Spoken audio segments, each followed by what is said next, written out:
I want to run a tape that relates to precisely what we're talking about. If we look at the history of corporate scandals, we find ourselves scratching our heads asking, why didn't someone speak up?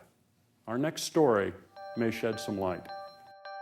3,000 miles from Wall Street, in the small village of Was, England, one man knows firsthand the challenges of business ethics.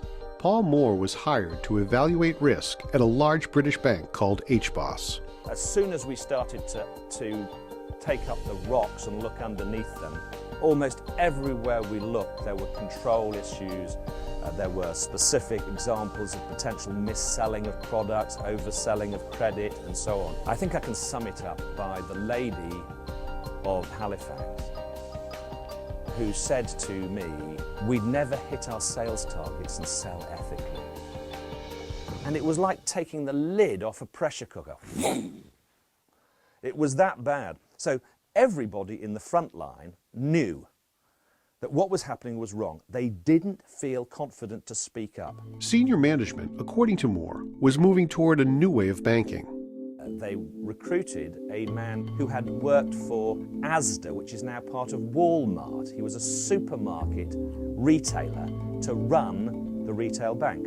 So you can see how the mindset was working. It was, we'll move away from that old way of doing banking, which is kind of fiduciary, very cautious, into a kind of retailing strategy.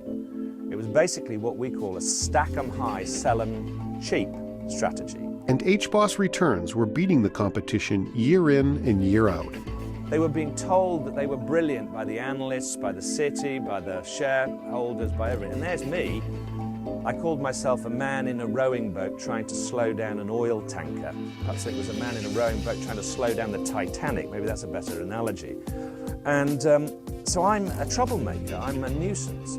The retail was a mixture of incentivized on sales targets, and if they don't hit their sales targets, you hit them over the head with a blunt instrument. So you've got both elements operating. The chief operating officer of the retail bank, I won't mention his actual name, his nickname was Whacker. And my boss used to take great pleasure in meetings in referring to him as Whacker. They celebrated the fact that his name was Whacker. So it was a kind of culture that celebrated bullying.